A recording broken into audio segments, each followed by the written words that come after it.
Boa noite, amados irmãos da Igreja Evangélica em Lina Maria, aqui de Osasco, e a todos nossos amigos e irmãos que estão nos assistindo. Nós saudamos a todos com a graça e a paz do nosso Senhor Jesus. Nessa quinta-feira, dia 9 de abril, estamos aqui para mais uma live ao vivo aí na sua casa, para ministrar a palavra de Deus ao vosso coração. Para mim é uma alegria ter a oportunidade de repartir com vocês toda a sabedoria, todo o conhecimento que o Senhor tem me dado ao longo desses 34 anos de vida cristã, 29 anos como pastor, e eu quero aqui manifestar minha gratidão a Deus, de poder compartilhar a palavra de Deus, um tema tão importante, sobre Provérbios de Salomão. Mas antes, vamos fazer uma oração. Eu convido a você nessa hora a fechar os seus olhos. Vamos orar ao Senhor. Pai querido, Pai amado, Pai glorioso, eu quero aqui te agradecer, Senhor. Agradecer ao Senhor pela tua graça, pela tua bondade, pela tua fidelidade. Agradecer ao Senhor pelo teu grande amor. Te agradecer pelo Espírito Santo que habita em nós. Te agradecer pela tua palavra, pois a tua palavra é a verdade. Te agradecer pela nossa salvação em Cristo e te agradecer por essa rica oportunidade de poder ministrar a tua palavra, ensinar a tua palavra. E pedimos que o Senhor vivifique a verdade em nossos corações. Confirma a tua palavra, Pai, e que nós possamos sair dessa live edificados, fortalecidos e transformados pelo poder do teu Espírito, pelo poder do teu amor, pelo poder da tua palavra. Nós oramos e pedimos, abençoe a todos que estão nos assistindo, os seus lares, suas famílias, curando, salvando e protegendo e fortalecendo e consolando. Em nome de Jesus, amém e amém. Glória a Deus. Eu também quero saudar aqui toda a nossa liderança, todos os nossos casais, nossos jovens, nossos adolescentes, as crianças, os juniores, os anciões da igreja e cada célula no lar da nossa igreja, né? Hoje nós estaríamos aí reunidos em célula, amanhã e sábado. Estamos com muita saudade dos nossos cultos nas terças, dos cultos de domingo, mas em breve, se Deus permitir, né, nós vamos nos ver livres dessa pandemia e as igrejas poderão abrir normalmente, poderemos nos reunir, estarmos com a vida na nossa normalidade. Por enquanto, nós temos esse recurso maravilhoso da internet de poder levar aqui a palavra de Deus ao vosso coração. Então eu quero ministrar aqui a parte 5 desse tema tão importante, que é a disposição para o pecado e as suas consequências. Entretanto, eu queria só relembrar os irmãos, fazer uma revisão do que a gente vem estudando já acerca desse assunto. Já desde fevereiro de 2019, a gente vem estudando o livro de Provérbios, Provérbios do rei Salomão, Provérbios de sabedoria. Hoje já é a 32ª semana e a gente vem estudando esses provérbios de sabedoria porque ele tem duas finalidades na nossa vida. A primeira é nos ensinar a prudência, o bom siso, a fim de que nós não caiamos nas ciladas malignas e a gente venha sofrer desnecessariamente como fruto das consequências dos nossos próprios erros. Então, seguir provérbios, conhecer provérbios e seguir rigorosamente, de maneira diligente, esses princípios ensinados em provérbios, vai evitar muitos erros e também sofrimentos desnecessários. Agora, provérbios também tem uma segunda finalidade, né?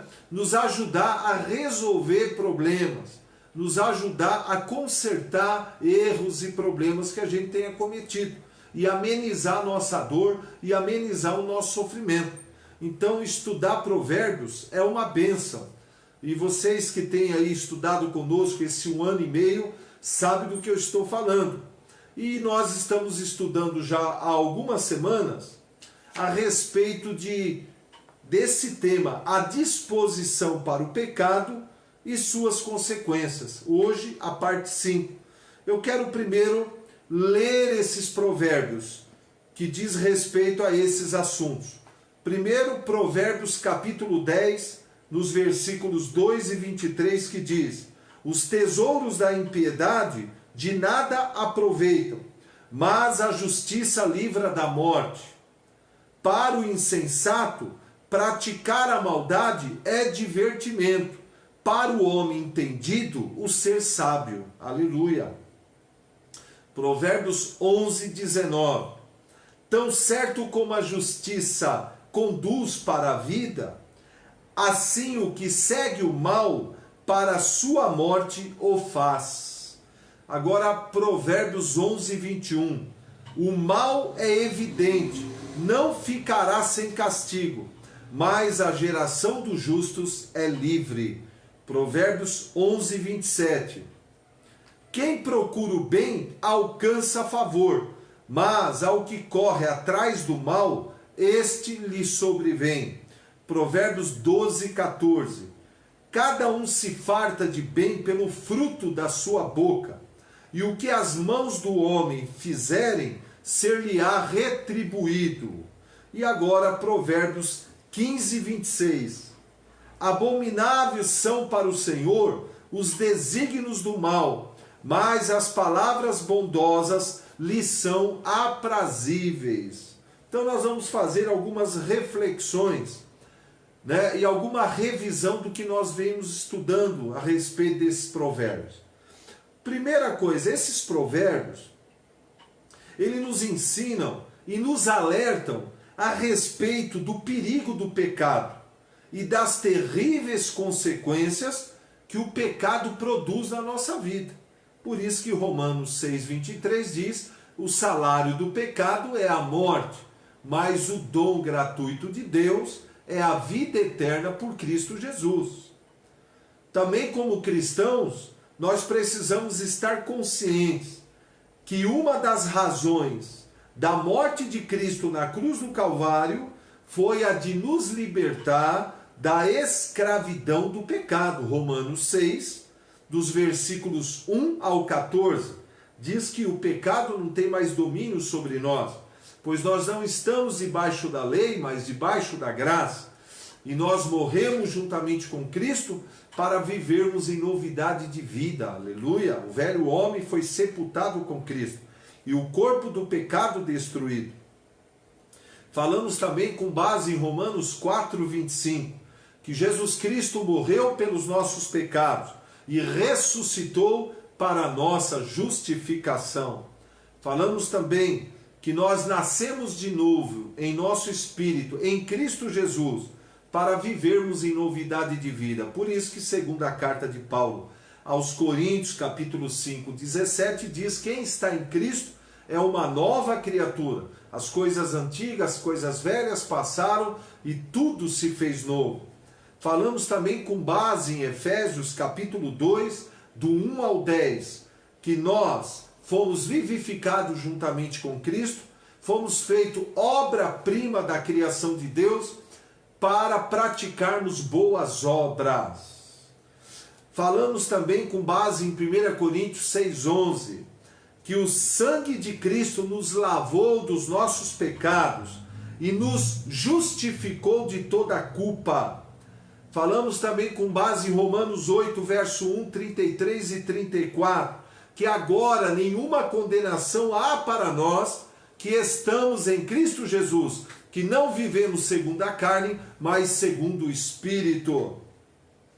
Com base em Isaías 53, Jesus, ao morrer na cruz, assumiu o nosso lugar, foi condenado em nosso lugar, para que nós sejamos salvos, justificados, lavados e remidos no sangue do Cordeiro.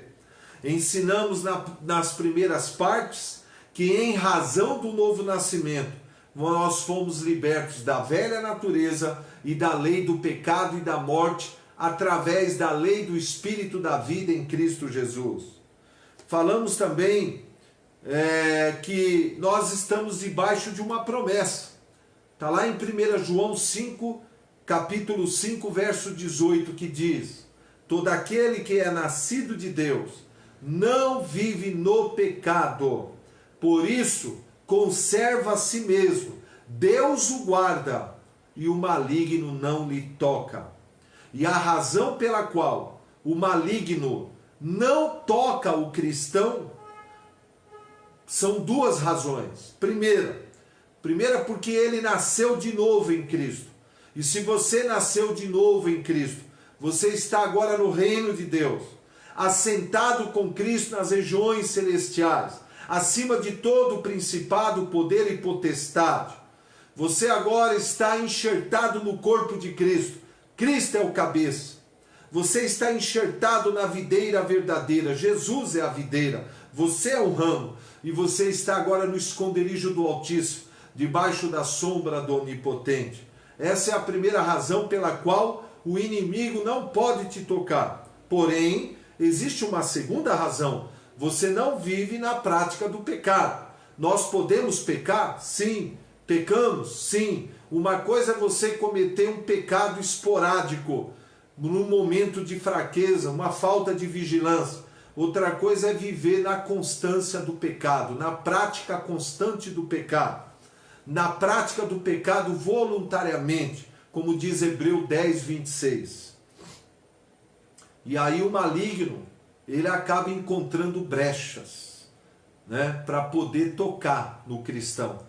E quando o inimigo toca, Jesus deixou claro, o ladrão só vem para roubar, matar e destruir. Eu vim para que tenha vida e vida com abundância, né?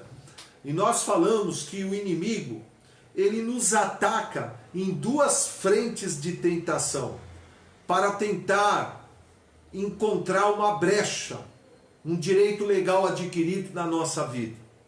A primeira área de tentação que o inimigo procura nos tirar do nosso posicionamento de fé. Ele ataca a nossa fé. Ele ataca a nossa confiança em Deus, a nossa confiança na palavra a todo momento.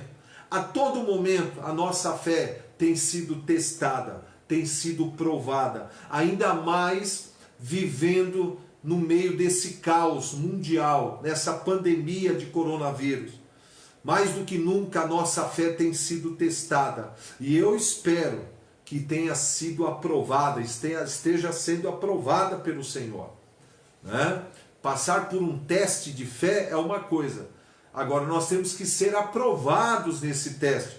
E dizer como o apóstolo Paulo em Romanos 8,37. Em todas essas coisas somos mais do que vencedores em Cristo Jesus. Porque se Deus é por nós, quem será contra nós? Aleluia! Porque é o Senhor que nos conduz sempre em triunfo. Então a primeira área de tentação do maligno é na área da fé. O que ele procura fazer? Ele sabe que ao nascer de novo, ele sabe que ao aceitar a Cristo como Senhor e Salvador, nós fomos tirados do império das trevas e fomos transportados para o reino. Nós estamos assentados com Cristo nas regiões celestiais, numa posição de honra, numa posição de autoridade, de poder. Nós estamos debaixo da cobertura do sangue de Jesus, nós estamos debaixo da cobertura do nome de Jesus, nós estamos debaixo da cobertura da palavra da verdade e estamos debaixo da cobertura dos anjos do Senhor. Essas 4 coberturas, elas blindam a nossa vida contra as setas malignas. Agora, o que o inimigo procura fazer para tentar nos atingir? É remover o cristão do seu posicionamento de fé. Porque a coisa mais importante que um crente tem na sua vida é o seu posicionamento de fé sobre a palavra de Deus. Porque sem essa fé é impossível agradar a Deus. E nós precisamos, cada dia mais, edificar a nossa fé sobre a palavra. Firmar o nosso posicionamento de fé sobre a palavra. E proteger esse posicionamento, porque o inimigo combate, porque ele quer nos remover dessa posição que nós estamos em Cristo, no reino de Deus, no esconderijo do Altíssimo, descansando debaixo das promessas de Deus. E ele procura, né, usar 4 armas contra nós: o engano, sofisma, né, que é aquela mentira com cara de verdade. Ele procura usar a dúvida, a incredulidade e o medo e a ansiedade, né? Ele procura nos combater todos os dias com essas setas malignas, atacando a nossa alma. Como que a gente contra-ataca? Como que a gente se defende? Como que a gente vence esses ataques, essas setas, esses dardos inflamados do maligno? Usando 4 poderosas armas que Deus nos deu. A primeira, a confissão da fé. A confissão da palavra de Deus, que nada mais é do que a espada do Espírito sendo liberada através da nossa confissão de fé.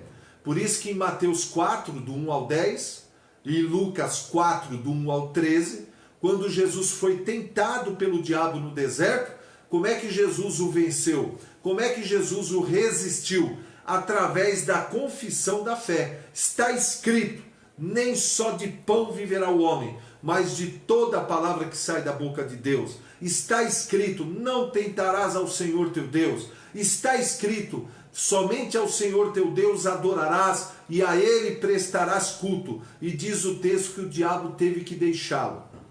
E por que o diabo teve que deixá-lo? Porque contra a palavra de Deus ele não tem poder. Nada é mais poderosa do que a palavra de Deus.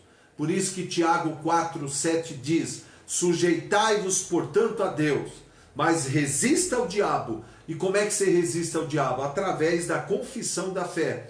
E o diabo fugirá de vós. Essa é uma arma poderosa. Agora, é importante dizer que nós só podemos confessar a palavra de Deus a partir do momento que o nosso coração está cheio da palavra. Porque Jesus diz em Mateus 12 que a boca fala do que o coração está cheio. E o homem bom, do bom tesouro do coração, tira coisas boas. O homem mau, do mau tesouro, coisas más. Pois a boca fala do que o coração está cheio.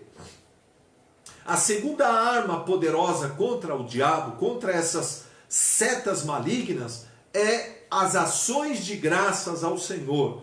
Quando nós oferecemos a Cristo as ações de graças, agradecendo a Jesus por tudo que Ele tem feito na nossa vida, pela nossa salvação, pelas bênçãos do Senhor, pela justificação, pelo Espírito Santo. É maravilhoso poder oferecer a Deus ações de graças. Como é bom agradecer. Experimenta, agradeça a cada momento, em tudo dai graças. Paulo diz: cresça na prática de ações de graças. A terceira arma poderosa é o louvor. Exaltar a Deus pelo seu poder miraculoso, pelo seu poder infinito. Ao invés de engrandecer a fraqueza, engrandecer o inimigo, engrandecer o problema, vamos engrandecer o Deus a quem nós servimos. Ele é digno de toda a honra, de toda a magnitude, de toda a glória, magnificência. Ele é um Deus que merece toda a honra e toda a glória. E Deus habita no meio dos louvores. E a quarta arma poderosa, é a mais poderosa de todas, é a adoração a Cristo. Quando nós adoramos a Jesus em espírito e em verdade, nós somos cheios do Espírito e cheios do amor de Deus. E somos tomados de toda a plenitude de Deus. E o amor de Deus que é derramado em nossos corações pelo Espírito Santo lança fora todo medo. Todo medo. Aleluia. Glória a Deus. Aleluia. Né? Nós falamos também da importância da meditação, assimilação e exercício da fé sobre a palavra de Deus.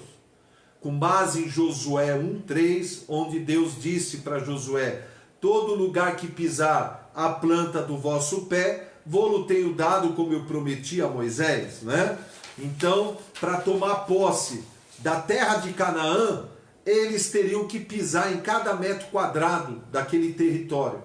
Porém, nações idólatras e pagãs já moravam lá, habitavam lá. Então, para eles pisarem na terra, eles teriam que lutar contra os inimigos e vencer os inimigos para poder tomar posse daquela terra. No nosso caso, né? Nossa Canaã não é uma área geográfica. Nossa Canaã são todas as promessas e todos os fatos redentores em Cristo Jesus. Toda a nossa herança em Cristo. O Novo Testamento fala de um testamento, de uma herança que o pai deixou para o filho. Porque a Bíblia diz, Paulo diz, não são os filhos que entesouram para os pais, mas são os pais que entesouram para os filhos. E nós recebemos uma aliança baseada em promessas superiores à velha aliança. E nós temos que tomar posse, né? E pisar nessas promessas, pisar nesses fatos, nada mais é do que firmar a nossa fé, firmar o nosso posicionamento de fé sobre cada verdade, sobre cada fato da redenção, sobre cada promessa de Deus. Porque nós ensinamos a semana passada que as promessas e os fatos redentores não irão se cumprir na nossa vida sem que primeiro a gente firme a nossa fé sobre essas promessas, firme a nossa fé sobre esses fatos redentores e exercite a nossa fé, chamando à existência a palavra de Deus, praticando a senha do reino, que é crer com o coração, Romanos 10, 8 ao 10, e confessar com a boca, chamando à existência o cumprimento de cada promessa e de cada fato redentor.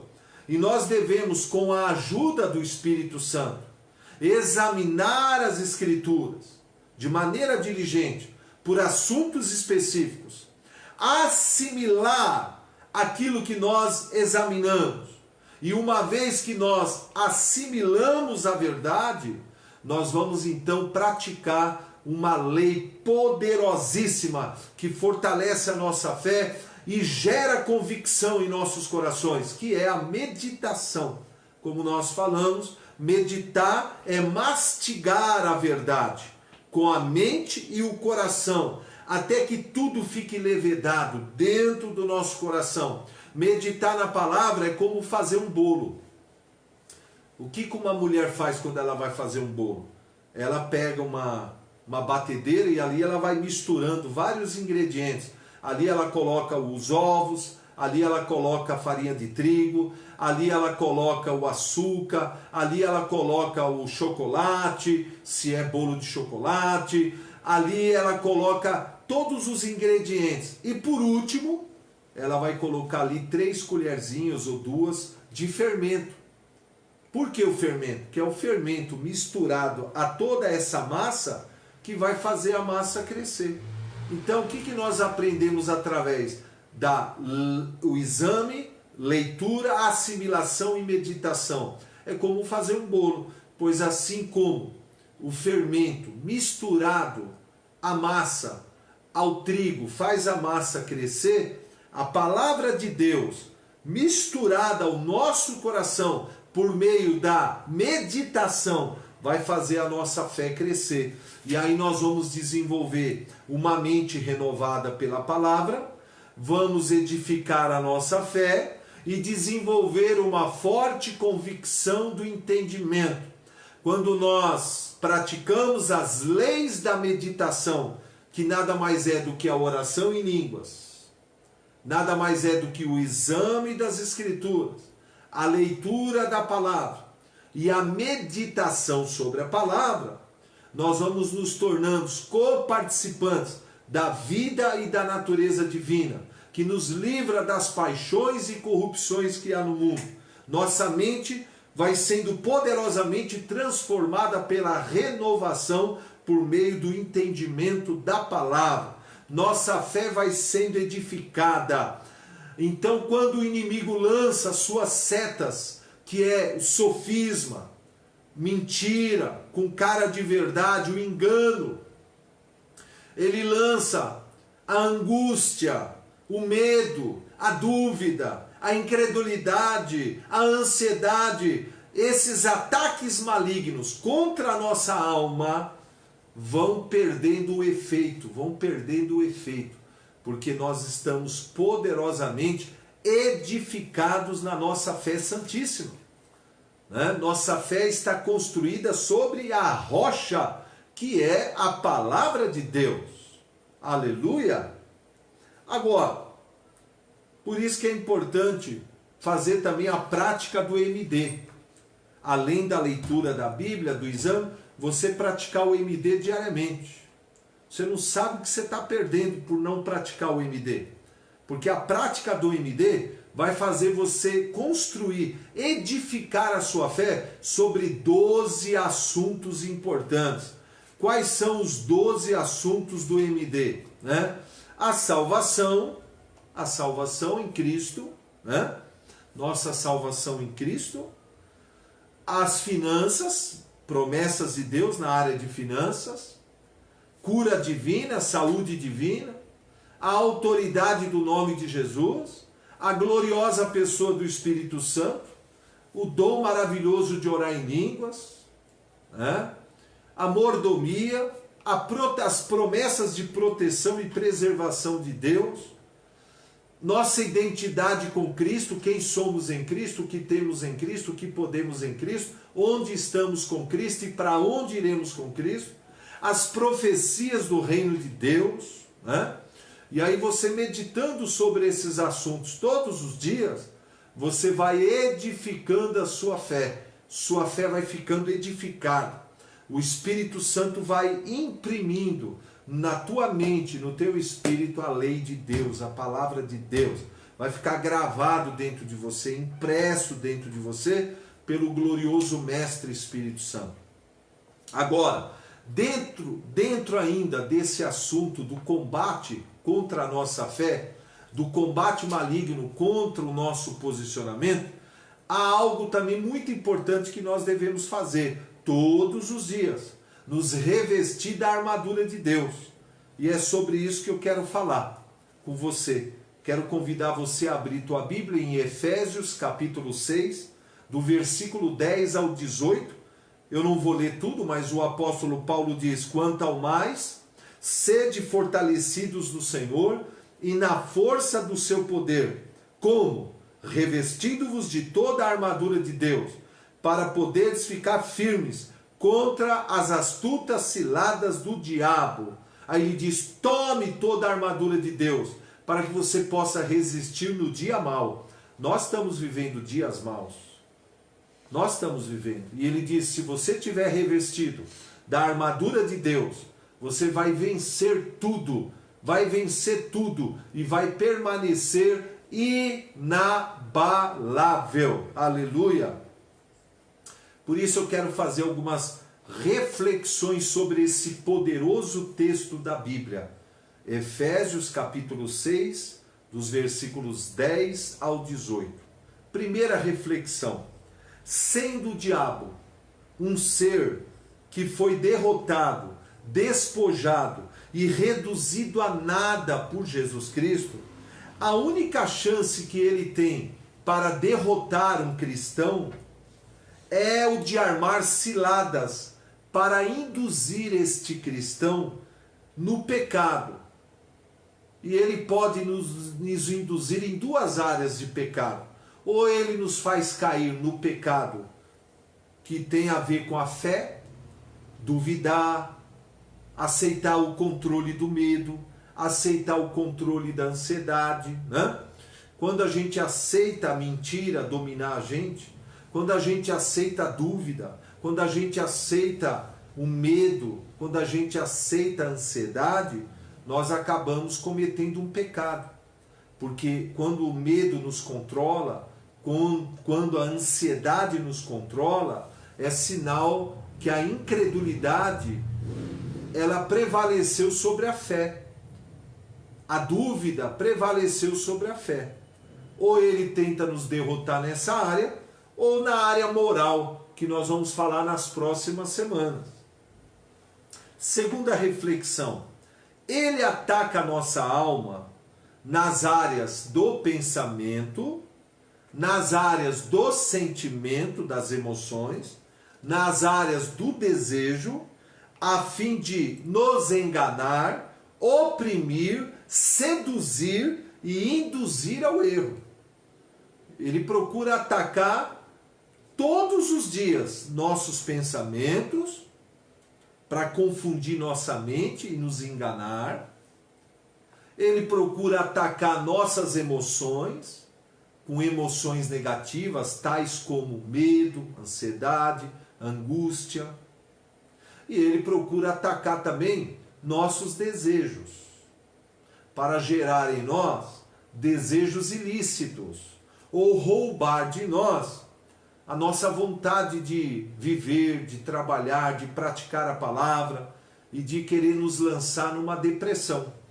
E tudo isso é para enganar, manipular e induzir ao pecado, induzir ao erro, para encontrar a brecha que ele precisa para nos afligir com suas setas malignas. Agora, para a gente vencer as astutas ciladas malignas, nós precisamos nos revestir, como diz Efésios 6, de toda a armadura de Deus, para que possamos permanecer firmes no dia mau. A armadura de Deus, ela precisa envolver toda a nossa alma, envolver todo o nosso coração diariamente, para que possamos vencer tudo e permanecer inabaláveis e poder dizer como Paulo: nada poderá nos separar do amor de Deus que está em Cristo Jesus, pois em Cristo somos mais do que vencedores. Muitas são as peças dessa armadura, e cada peça tem funções específicas que te ajudam no combate da fé, habilitando você a tornar sem efeito os ataques malignos contra a sua alma. Nós precisamos nos revestir de toda a armadura de Deus. Então eu peço a você agora, muito importante, abre aí a tua Bíblia, o capítulo 6 de Efésios, vamos conferir cada peça dessa armadura.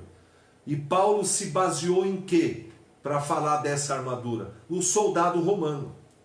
Né? Era muito comum você cruzar com um soldado romano. Em todos os lugares que Paulo ia, ele cruzava com um soldado romano. Então ele tinha, inclusive, soldados, né? Soldados também o prenderam, soldados romanos também o guardaram no cárcere. Então ele tinha na sua mente aquela imagem do soldado romano. E se baseando no traje, nas roupas do soldado romano, ele então fez, né, uma analogia, ele fez então uma comparação entre cada peça do soldado com uma peça da armadura de Deus, né? Uma ilustração. Então, a primeira peça dessa armadura que nós temos que nos revestir todos os dias, ele diz: vocês precisam se cingir da verdade, do cinturão da verdade. Veja bem, ele diz: cinja-se do cinturão da verdade. Ou seja, o que significa isso? Se vestir, se revestir todos os dias do conhecimento revelado da palavra de Deus, através do exame minucioso da Bíblia e da leitura da palavra, da assimilação e da meditação. 4 práticas que se completam, mas são distintas umas das outras. Tem gente que acha que é tudo igual, e não é. Primeiro você examina a palavra. A palavra examinar é diferente de ler. Ler é uma passagem rápida. Examinar é aquele estudo minucioso da palavra. Depois você vai ler. Depois você vai assimilar com a ajuda do Espírito Santo, debaixo dessa unção do Espírito, você vai assimilar a verdade. E você vai então meditar sobre a verdade que você assimilou. E aí Paulo chama esse revestimento, que está lá em Colossenses 3,15, né? enchendo-se da palavra, se revestindo da verdade, é um cinturão. Por que o cinto? Porque o cinto, ele mantém as demais peças no seu devido lugar. Ele ajusta as outras peças ao teu corpo. Ou seja, o conhecimento da verdade vai gerando as demais peças da armadura, né? Porque o povo perece por falta de conhecimento. Por isso que Jesus disse: errais não conhecendo as Escrituras e nem o poder de Deus. Por isso que ele diz: conheça a verdade e a verdade vos libertará. Então você tem que se revestir do cinturão da verdade, fazendo essas 4 práticas: examinar, ler, assimilar e meditar sobre a palavra. E aí a segunda peça, vestindo-se da couraça da justiça. O soldado, ele colocava uma couraça que protegia os órgãos vitais. E por que ele chama couraça da justiça? Porque a partir do conhecimento da verdade, você vai ter um entendimento sobre a justiça de Deus em Cristo Jesus, que vai proteger a tua fé e o teu coração das acusações malignas contra a sua vida. Satanás, ele se aproveita de 2 questões para nos acusar, né? Ele é o nosso acusador, ele procura nos acusar de dia e de noite. E ele usa de 2 estratégias. Primeira, fazendo-se valer dos nossos pecados do passado. Por isso que a gente tem que estar consciente que quem está em Cristo é uma nova criatura. As coisas velhas passaram e tudo se fez novo. Não deixe Satanás te acusar dos pecados que você cometeu, da vida errada que você levou no passado. Porque a Bíblia diz: eu sou aquele que apago as suas transgressões e dos seus pecados não me lembro mais. O que você foi, já foi sepultado com Cristo. Agora você é uma nova criatura. Mas aí o inimigo, ele se utiliza de uma outra estratégia: nos acusar dos pecados que a gente comete depois de convertido.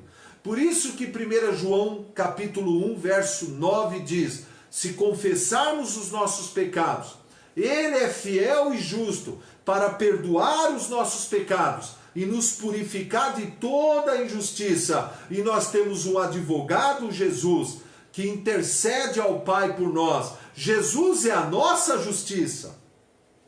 Quando nós cremos em Jesus, nós recebemos a abundância da graça e o dom da justiça. Justiça é um dom que a gente recebe de Cristo quando nós cremos nele. E o que é justiça? É o privilégio de poder estar na presença de Deus sem nenhuma culpa ou senso de condenação, como se nós nunca tivéssemos pecado antes. Creia nisso. Jesus é a nossa justiça. E Paulo diz que nós somos a justiça de Deus em Cristo Jesus. Por isso, nós não devemos aceitar as acusações malignas contra a nossa vida, porque é o sangue de Cristo que nos purificou, nos perdoou e nos justificou em Cristo. Outra peça da armadura: calçai as sandálias do Evangelho da Paz, prontos para anunciar as boas novas da salvação. Nós devemos calçar nos nossos pés as sandálias da paz, para que nós sejamos livres de sermos controlados pela ansiedade e pelo medo.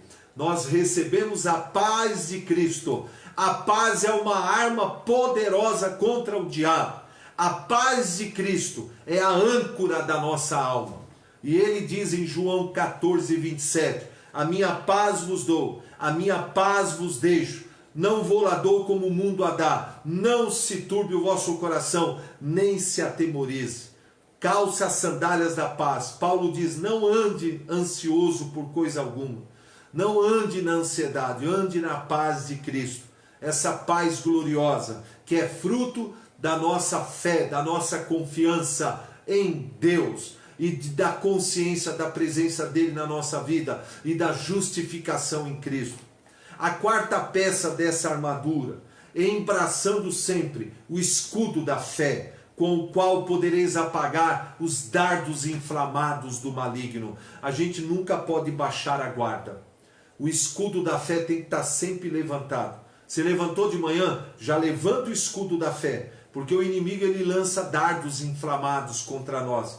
Esses dardos podem vir em forma de engano, manipulação dos pensamentos, confusão, pode vir em forma de medo, ansiedade, depressão, angústia, pode vir em forma de enfermidade, né? Ódio, mágoa, rancor, mas essas setas malignas, esses dardos, não têm o poder de nos atingir se o nosso escudo da fé está levantado. Por isso que a gente não pode aceitar o medo, não pode aceitar a dúvida, não pode aceitar a ansiedade. Nós temos que estar com o escudo da fé sempre levantado. Outra arma poderosa dessa armadura é tomar o capacete da salvação. E o capacete se usa onde? Na mente. O que é o capacete da salvação? É proteger a nossa mente contra as mentiras do diabo, sofismas malignos. Como que a gente faz isso? Meditando na palavra de dia e de noite, ocupando a nossa mente 24 horas com a palavra de Deus, porque a mente vazia é oficina do diabo. Por isso que Salomão diz em Provérbios 4:23, sobre tudo que você tem que proteger, guardar, proteja os teus pensamentos, porque é deles que procede as saídas da vida. Por isso que Paulo diz, finalmente, irmãos, tudo que é verdadeiro, tudo que é amável, tudo que é de boa fama, tudo que tem virtude, tudo que tem louvor, seja isso que ocupe a vossa mente. Nisto pensai. Use o capacete da salvação. Mente vazia é uma oficina do diabo. Facilita as coisas para o diabo enganar e manipular. Tem que estar cheio da palavra. Não pode, o inimigo entra onde tem um vácuo, onde tem um vazio da palavra. Outra arma poderosa dessa armadura, usar a espada do Espírito, que é a palavra de Deus. Nós acabamos de falar anteriormente, usando a espada. A espada é uma arma ofensiva contra o diabo. É uma arma de ataque. É uma arma de resistir ao diabo, de expulsar o inimigo da sua presença. Confessando a palavra com autoridade, com fé. Declarando com fé e ousadia aquilo que a palavra diz sobre a tua vida, sobre qualquer circunstância, sobre qualquer área da sua vida. Usando a espada do Espírito, que é a palavra de Deus.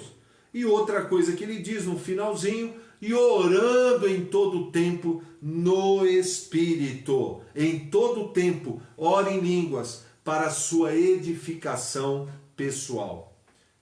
Se você todos os dias se revestir da armadura de Deus, por exemplo, se você fizer o MD todo dia, você está se revestindo da armadura de Deus, que é nada mais é do que a palavra de Deus dividida por assuntos. E no MD são 12 assuntos importantíssimos. E você vai manter a sua mente cheia da palavra, você vai manter teu coração protegido com o escudo da fé, seus pés nas sandálias da paz e sua boca com a espada do Espírito. Aleluia! Por isso que eu quero aqui deixar essa palavra para você, meu irmão, minha irmã querida. Sai um pouco da televisão, sai um pouco do videogame, sai um pouco das redes sociais. Não fica ouvindo demais esses jornais trazendo notícias terríveis. Vá ouvir notícias boas. A palavra de Deus tem notícias boas. Evangelho significa as boas novas da salvação. Se proteja, guarda a tua mente, guarda o teu coração, proteja as suas emoções e não confesse nada negativo, declare somente a palavra de Deus. E eu quero agora abençoar a sua vida. Eu quero agora abençoar seu lar, abençoar sua família. Estenda a sua mão assim, ó, e feche os seus olhos e creia que você vai receber tudo que Deus tem para a sua vida. Pai querido, Pai amado, Pai glorioso, eu quero aqui te agradecer por esse momento que nós passamos juntos, Pai. Eu quero abençoar a todos os ouvintes que estão nos assistindo dentro das suas casas. Que o Senhor os abençoe grandemente. Que o Senhor os fortaleça. O Senhor conhece o coração de cada um. sabe das fraquezas que cada um tem, ajude-os a vencer suas fraquezas. Espírito Santo, coloca no coração deles o desejo de orar, o desejo de ler a palavra, de examinar a palavra, o desejo de adorar a Cristo, de buscar ao Senhor. Oh Pai, derrama teu amor em cada coração, derrama da tua graça, da tua paz, da unção do Espírito Santo, do poder do Espírito Santo.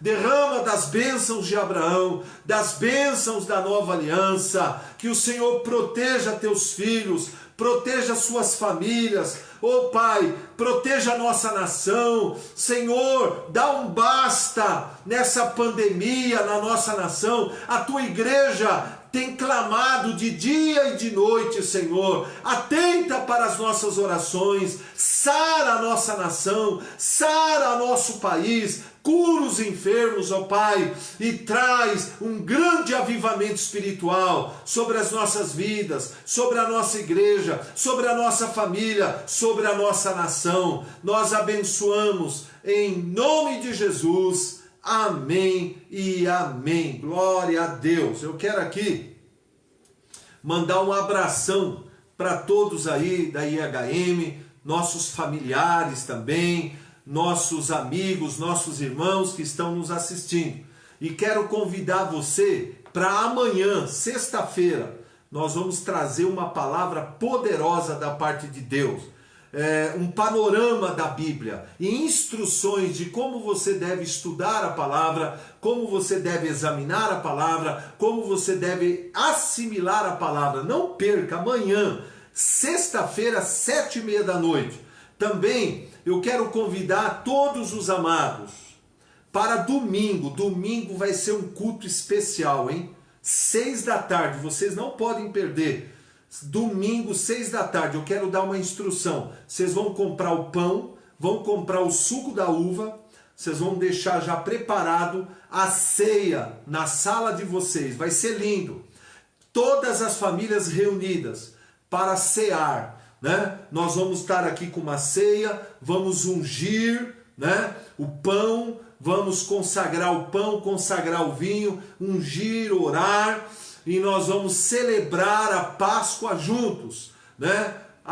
Você aí, eu aqui, e vamos celebrar na presença do Senhor, e vamos pregar uma mensagem poderosa. Cristo, o Cordeiro Pascal. Olha, vai ser maravilhoso. Domingo, 6 da tarde. Convido os seus amigos que estão aí assistindo às suas casas, aí na página da IHM, no Facebook. Vai ser uma bênção. Domingo, 6 da tarde. Deus abençoe a todos. Fiquem na paz do Senhor.